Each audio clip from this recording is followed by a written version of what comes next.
নজিবুল বাসার শয়তান, এই শালা শয়তান সাইদি হুজুরের বিরুদ্ধে কিন্তু প্রথম অভিযোগ করছে। জোরে কোন কথা ঠিক কিনা? প্রথম অভিযোগ করেছে আল্লামা সাইদির বিরুদ্ধে। হাসিনা কোনো তদন্তই করেনি, বিনা তদন্তেই সাইদি হুজুরের কেস লিয়ালিস। আপনার বলেন তো তদন্তের কথা কোরআনে আছে না নাই? আমি আয়াত পড়ে করবি। আয় হায় রে, পক্ষে যারা স্লোগান দিচ্ছেন না, এরা কবরত যাবেন না? যাবেন, খালি সেই হারে হবে, সেই হারে জাগা মতো মার হবি। জোরে কোন ঠিক? কবে যাবেন কবরে? কবে যাবেন? কোনো তারিখ নাই, কোনো মাস নাই, যে কোনো মুহূর্তে যাওয়া লাগবে। তাই সময়কে নষ্ট করা যাবে না, প্রত্যেকটা সময়ের গুরুত্ব দেওয়া লাগবে। জোরে কোন ঠিক? আল্লাহ যেখানে বলতেছে সব সমস্যার সমাধান দিতে পারে আল কোরআন, আর কোরআনের মাহফিলে বসে স্লোগান দিতে আপনার ব্যস্তিতে কোন জায়গা? গলা খাকারে দেন তো দেখি। সব সমস্যার সমাধান তো বোঝা গেল আপনি দিবার পারেন, তো দেন না কেন?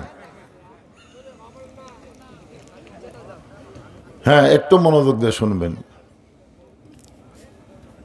নামাজটা হলো ফজরের নামাজ।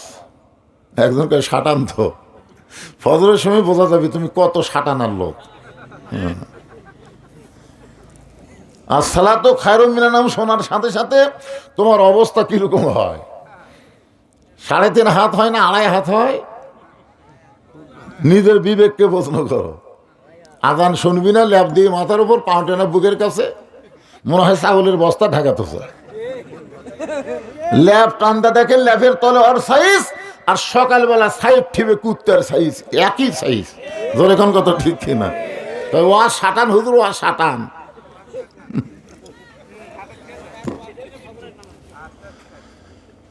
তো এখন আল্লাহ নবী 2 ওয়াক্ত নামাজের সালাম ফেরায় সাহাবীর দিকে মুখ ঘুরাই। কোন নামাজ? একটা ফজর, একটা হলো আসর। ফজরের পরে সূর্য উদয়ের আগে কোনো সুন্নত নফল নাই। আসরের পরে সূর্য অস্ত যাওয়ার আগে কোনো সুন্নত নফল নাই। ফজরের পরে নবী আলোচনা করেন। আল্লাহ রাসূল ফজরের নামাজের পরে সাহাবীদেরকে নিয়ে আলোচনা করেন। যখন কি করেন? আর আসরের নামাজের পরে রাসূল বয়ান করেন। বয়ান তাবলিগি বয়ান। বয়ান বোঝেন? অল্প সময়ের মধ্যে গুরুত্বপূর্ণ ফজিলতের কিছু কথা, এগুলো কথা রাসূল আসরের পরে বলতেন। সুবহানাল্লাহ বললে কত লাভ, আলহামদুলিল্লাহ বললে কত নেকি, এইগুলো কথা রাসূল বলতেন আসরের পরে। আর ফজরের নামাজের পরে কোনো সোয়াবের কথা বলতেন না। যে কোনো সময় মক্কার কাফেরা মদিনা আক্রমণ করতে পারে, এখন মদিনা রক্ষা করতে গেলে তোমরা দোয়া দিয়া করবা, দরুদ দিয়া করবা, না ওদের সাথে যুদ্ধ করবা, এই বিষয়ে রাসূল আলোচনা করতেন। আমার কথা কি বুঝলেন? আল্লাহ রাসূল ফজরের নামাজের সালাম ফিরায় সাহাবীর দিকে মুখ ঘুরায় যখন আলোচনা শুরু করবেন, এমন সময় একজন সাহাবী দাঁড়িয়ে রাসূলকে সালাম দিলেন। আল্লাহর নবী যখন আলোচনা শুরু করবেন, এমন সময় একজন সাহাবী দাঁড়ায় রাসূলকে সালাম দিলেন। আপনারা বলেন তো, আমি যখন ওয়াজ শুরু করছি, এমন সময় একজন যদি দাঁড়ায় বলে হুজুর আসসালামু আলাইকুম, এটা কি আদবি না বেদবি? বেদবি না? নবী তাকায় দেখে যে সাহাবী সালাম দিয়েছে সে হচ্ছে আল্লাহর নবীর ডবল জামাই। মানে যাই সালাম দিয়েছে তুইয়া মুইয়া না, নবীর আবার ডবল জামাই। এখন জামাই যদি বেয়াদবি করে শ্বশুর ধরবার পারায়? কথা কন না কেন? অনেক জামাই বেয়াদব আছে না নাই?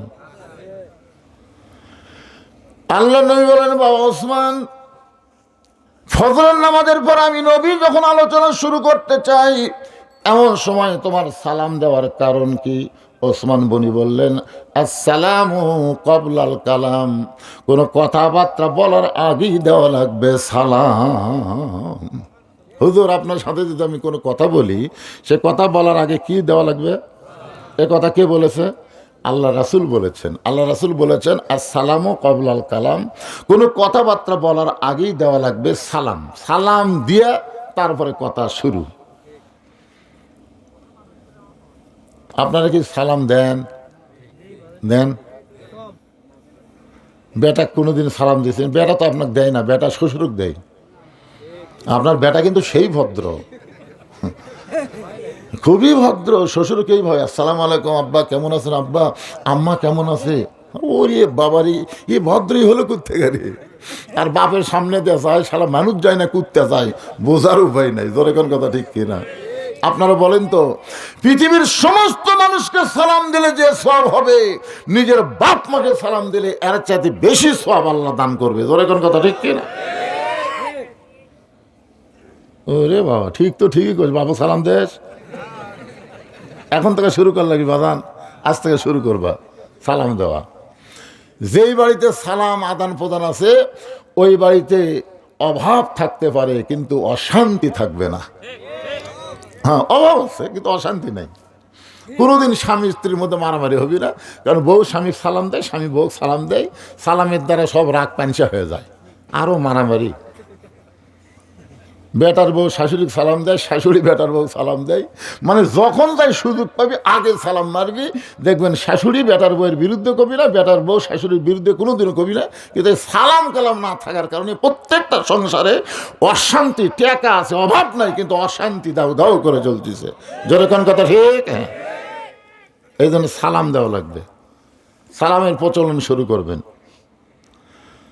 আল্লাহ নবী ওসমান, তুমি কি বলবার চাও? ওসমান গনি বলতেছে, রাসূলুল্লাহ একদিন দেখেছি আমি বলি নাই, দ্বিতীয় দিন দেখেছি আমি বলি নাই, কিন্তু আজকে তৃতীয় দিন দেখতে পাইলাম আপনি যখন নামাজের সালাম ফেরেন সঙ্গে সঙ্গে আপনার একজন সাহাবী নাম হলো তালহা বাড়ির দিকে দৌড় দেয়। আপনি যেই মাত্র সালাম ফেরেন সঙ্গে সঙ্গেই আপনার সাহাবী তালহা বাড়ির দিকে দৌড় দেয়। আমি একদিন দেখেছি বলিনি, দ্বিতীয় দিন দেখেছি আমি বলিনি, আজকে তৃতীয় দিন দেখার পরে আমার খুব রাগ হলো। কেন আল্লাহর নবী এত সুন্দর আলোচনা করে আর সে আলোচনা না শুনে ওই বাড়ির দিকে দৌড় দেয়। কতগুলা ছেলে দেখবেন জুমার দিনে সবার শেষে আসা আগে যায়, আছে না নাই?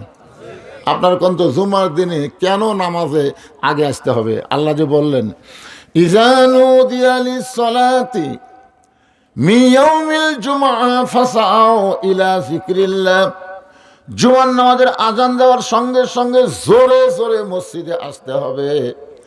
সর্বপ্রথম যেই ব্যক্তি মসজিদে ঢুকবে আজান দেওয়ার পরে 3 মিনিটের মধ্যে, কয় মিনিট?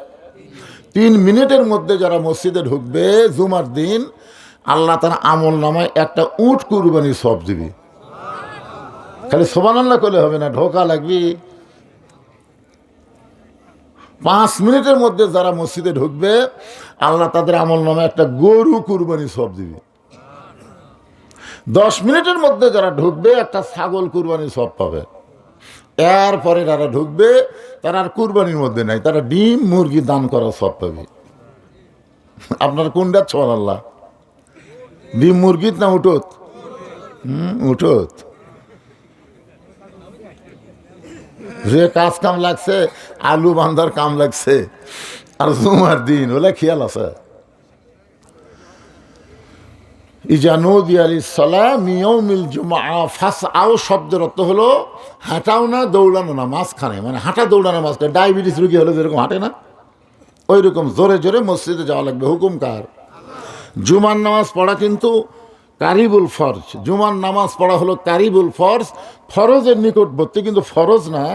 আর আজান দেওয়ার সঙ্গে সঙ্গে মসজিদে যাওয়া হলো ফরজ। কারণ এটা কার কথা? নবীর কথা না আল্লাহর কথা? তো আল্লাহর কথা মানে কি? তাহলে জুমার নামাজের আজান দেওয়ার সাথে সাথে মসজিদে যাওয়া কি? আপনারা জানেন? কথা কয় না রে বা। আচ্ছা, কি জন্য কোন তো যে জুমার নামাজের আজান দেওয়ার সাথে সাথে মসজিদে যাওয়া ফরজ কেন? খুতবা সেটা কি শুনবেন, আরবি না বাংলা? কিসের আরবি? বোঝেন আরবি? আরবি শুনবি? বাংলায় যে বক্তব্য দিবে যে হাসিনার পতন হলো, বাংলাদেশ স্বাধীন হলো, সিরিয়ারা আবুল বাশার পলায় গেল, সিরিয়া স্বাধীন হলো, মিশর অতি সত্তর স্বাধীন হবে, ফিলিস্তিন আল্লাহ বাংলাদেশ, ফিলিস্তিন আল্লাহ মুসলমানকে দিয়ে দিবে। ধরে কেন সুবহানাল্লাহ। এই গুরুত্বপূর্ণ বিষয়ের উপরে ইমাম বক্তব্য দিবে, শ্রোতারা শুনবে, আর সাইজ হবে। কি হবে? ভারত যতই চেষ্টা করুক বাংলাদেশের কোনো ক্ষতি করতে পারবে না। যদি কিছু করবার আসে তাহলে মুসলমানের করণীয় কি, এই বিষয়ের উপরে জুমার দিনে ইমাম সাহেব বক্তব্য দিবে। যদি ইমাম না দেয় সেটা ভিন্ন কথা, কিন্তু বর্তমান প্রেক্ষাপটকে নিয়ে অবশ্যই প্রতি জুম্মায় ইমামকে বক্তব্য দেওয়া লাগবে। জোরে কোন ঠিক কিনা বলেন? ওসমান গনি বললেন, ইয়া রাসূলুল্লাহ, আপনি যেই মাত্র সালাম ফিরেন সঙ্গে সঙ্গে বাড়ির দিকে দৌড় দেয়। যিনি অভিযোগ করেছেন ওসমান গনি তিনি হলেন ৩ নম্বর, আর যার বিরুদ্ধে অভিযোগ করেছে তিনি হলেন ৭ নম্বর। কি বুঝলেন? যিনি অভিযোগ করেছে ওসমান গনি তিনি কয় নম্বর? কিসের ৩ নম্বর? জান্নাতের ৩ নম্বর। আবু বকর, ওমর, ওসমান কয় নম্বর? আর যার বিরুদ্ধে অভিযোগ করছে তিনি কয় নম্বর? আবু বকর, ওমর, ওসমান, আলী, আব্দুর রহমান ইবনে আওফ, জুবাইর, তালহা। এ কয় নম্বর? ৭ নম্বর। মানে 2 জনই আশারে মুবাশশারা। 2 জনকেই আল্লাহ দুনিয়াতে জান্নাতের সার্টিফিকেট দিয়েছে। এই দুনিয়াতে কয়জনকে দিছে? 10 জনকে। তার মধ্যে যিনি অভিযোগ করেছে তিনি হলেন 3 নম্বর, যার বিরুদ্ধে করেছে তিনি হলেন 7 নম্বর। আল্লাহ নবী কিছুক্ষণ মাথা নিচু করে থাকলেন, তারপরে বললেন, ওসমান, তুমি শুধু অভিযোগ করলেই হবে না, অভিযোগকে তদন্ত করে দেখা লাগবে। দেখছেন, 3 নম্বর জান্নাতি অভিযোগ করছে, তারপরে রাসূল বলতেছে খালি তুমি অভিযোগ করলেই হবে না, তোমার অভিযোগকে তদন্ত করা লাগবে। আর আমাদের বাংলাদেশে গত পরশুদিন এক শয়তান মরছে, নজিবুল বাশার শয়তান। এই শালা শয়তান সাইদি হুজুরের বিরুদ্ধে কিন্তু প্রথম অভিযোগ করছে। জোরে কোন কথা ঠিক কিনা? প্রথম অভিযোগ করেছে আল্লামা সাইদির বিরুদ্ধে। হাসিনা কোনো তদন্তই করেনি, বিনা তদন্তেই সাইদি হুজুরের কেস লিয়ালিস। আপনারা বলেন তো, তদন্তের কথা কোরআনে আছে না নাই? আমি আয়াত পড়ে আপনাকে শোনাবো। তদন্তের কথা আল্লাহ কোরআনেও বলেছে। ভাই জান, মাটির বাড়িতে মোবাইল নেটওয়ার্ক পায় না, পাই। আপনাদের গ্রামত কি মাটির বাড়ি আছে নাকি? আছে? মাটির বাড়িতে কিন্তু মোবাইল নেটওয়ার্ক পায় না। ইমাম সাহেব ওই জানলার কাছে শুয়ে থাকে, মোবাইল হাত দিয়ে বাইর করে থই, ওয়াল আসলে লাউড স্পিকার দিয়ে কথা কয়, কারণ কানের কাছে আনলে নেটওয়ার্ক নেই। তো এটা দেখে এক ছেলে বলতে যে, হুজুর আপনি এত বোকা কোত্থেকে হলেন? আপনি 400 টাকাতে একটা মোবাইল অ্যান্টিনা কিনে বাঁশের মাথাতে অ্যান্টিনা ঝুলিয়ে দেয়, সেখান থেকে তার আনা মোবাইলের মধ্যে ঢুকে দেন, আপনি যেটি থাকবেন সেটি নেটওয়ার্ক। তো যুবকের কথা মতো ইমাম সাহেব একটা অ্যান্টিনা কিনে বাঁশের মাথা দিয়ে মোবাইলের পিছনে লেখা দিয়েছে। ওরা এক তেলতলা গোয়েন্দার দেখে বলতেছে, হুজুর আবার টিভিও কিনছে। তেলতলা গোয়েন্দার ওটা দেখেই, আরে হুজুর আবার টিভিও কিনছে। ওটা কিসের অ্যান্টিনা শালা তেলতলা জানি না, ওই কোনোদিনও মসজিদে যায় না, সেই দিন গেছে। যা বলতেছে নামাজ পড়া কি হবে, নামাজ পড়া কি হবে। সবাই বলতেছে, এই তুই তো নামাজই পড়িস না। এই জন্যই তো পড়ি না। তোমরা যার পাশে নামাজ পড়ে সেই হুজুরের টিভি দেখে, তোমরা জানো? আমি নিজের চোখে দেখে আসলাম, টিভি দেখতেছে। সব মুসল্লি কয় নাউজুবিল্লাহ, নাউজুবিল্লাহ। সকলের বাড়িতে ডিশ অ্যান্টেনা আছে, নাউজুবিল্লাহ নাই, কিন্তু হুজুরের বাড়িতে টিভি, নাউজুবিল্লাহ। মানে সবাই চায় হুজুর ভালো হোক, আমরা যা হই তাই। মসজিদের ইমামকে নিয়োগ দেওয়ার জন্য আপনার বহু কিছু দেখেন। ইমামের বইয়ের পর্দা আছে কিনা, ইমাম ঠিক মতো চলাফেরা করে কিনা, ইমামের দাড়ি ঠিক আছে কিনা, টুপি মাথা ঠিক মতো দেয় কিনা। একটা সামান্য মসজিদের নেতার জন্য যদি এত কিছু আপনারা দেখেন, তাহলে সমাজের এমপি যাকে বানাবেন তাকে দেখার দরকার আছে না নাই? জোরে কোন আছে না নাই? তেলতেলার এসে কই ভোট দাও, তেলতেলা।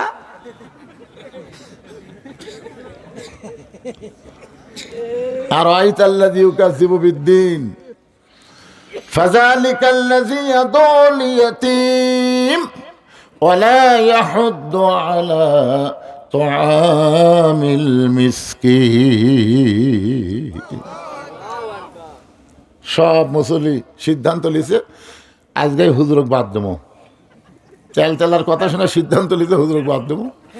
হুজুর মসজিদের মধ্যে ঢুকতেছে, ডান পাও দিয়া, জোরে কোন কি পাও দিয়া, আল্লাহুম্মা আফতাহ লি কয়নি, কেবল বলতেছে আল্লাহুম্মা আফতাহ। সমস্ত মুসল্লি বলতেছে না। হুজুর কয় কি হলো? এই মিয়া, তুমি টিভি কিনা টিভি দেখো আর তোমার পাশে আমরা নামাজ পড়বো? ইমাম কয় বারে আমি টিভি তো কিনিনি, দেখবো কেমনে? তেলা বলতেছে হুজুর তাহলে বাঁশের মাথাত কি দেখলাম?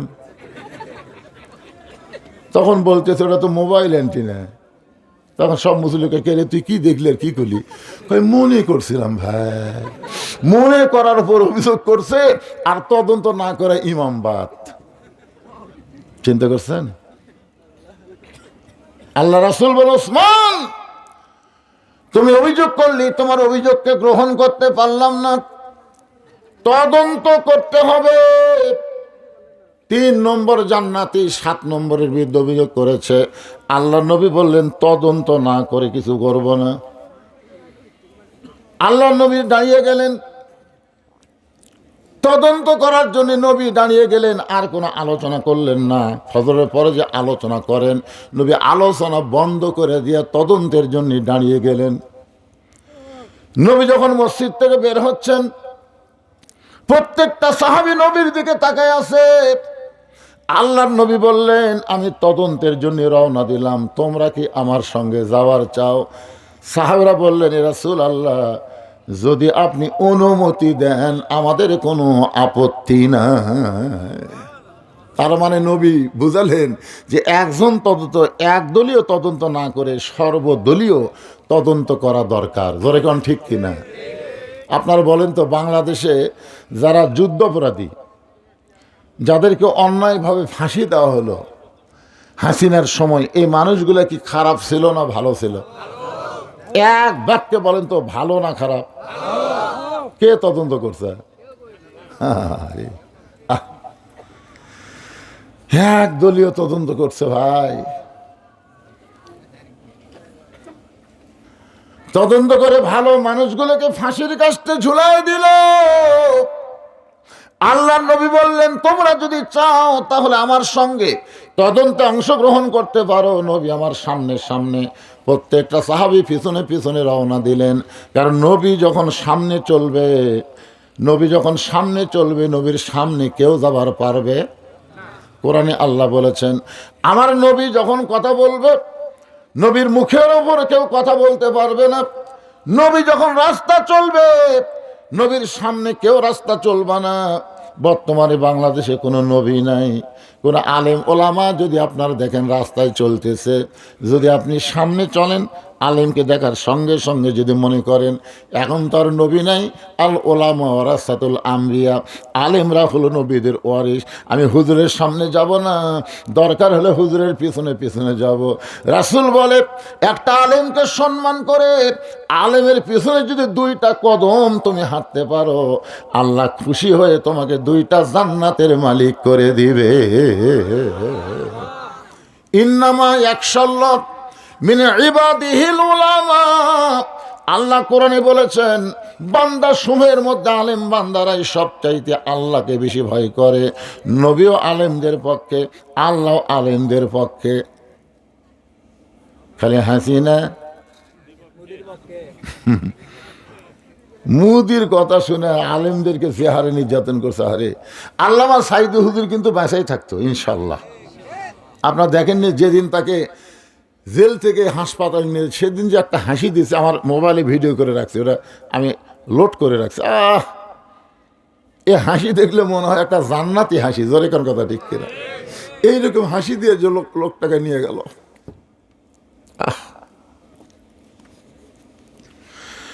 জেলখানার মধ্যে তাকে হত্যা করা হলো, যার কারণে বাংলার প্রত্যেকটা মুসলমান বিশ্বাস করে আল্লামা সাইদি তুমি মরনি, শহীদ হয়েছ, আমরা এটাই মানি।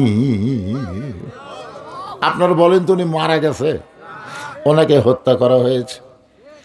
আর আল্লাহ রাস্তায় যখন কাউকে হত্যা করা হয়, আল্লাহ কোরআনে বলেন ওয়ালা তাকুলু লিমান ইউকতালু ফি সাবিলিল্লাহি আমওয়াতুন বাল আহইয়াউ ওয়ালাকিন লা তাশউরুন। সবাই জবান খুলো, আল্লাহু আকবার। আল্লাহ রাস্তায় যাদেরকে হত্যা করা হয় তাদেরকে তোমরা মৃত্যু বলো না, আমি আল্লাহ বলতেছি তারা জীবিত। এখন সাইদি হুজুরকে আপনারা গুরুত্ব দিচ্ছেন না, 100 বছর পর আবু হানিফা রহমতুল্লাহ আলাইয়ের মতন সাইদি হুজুরকেও মানুষ গুরুত্ব দিবে। দরকার ঠিক কিনা? আবু হানিফা রহমতুল্লাহ আলাইকে কিন্তু 20 খিলা মারছে জেলের মধ্যে। কি খিলা? কথা কয় না। সাইদি হুজুরকে পয়জন করে, একই অবস্থা। মনে করতেছেন সেই সময় আবু হানিফাকে মানুষ মনে রাখেনি? এখন কোটি কোটি মুসলমান হানাফি মাযহাব অনুসরণ করে। জোরে কোন কথা ঠিক কিনা ভাইজান? এই ভালো মানুষকে কোনোদিন হত্যা করে শেষ করা যায় না। তারা কিয়ামত পর্যন্ত অমর থাকে। হোসাইন কিয়ামত পর্যন্ত থাকবে, কিন্তু ইয়াজিদ আছে আছে। আপনাকে গোটা ইউনিয়ন খুঁজে দেয় কিন্তু একটা ইয়াজিদ পাবেন, ইয়াজিদ। কিন্তু প্রত্যেকটা পাড়ায়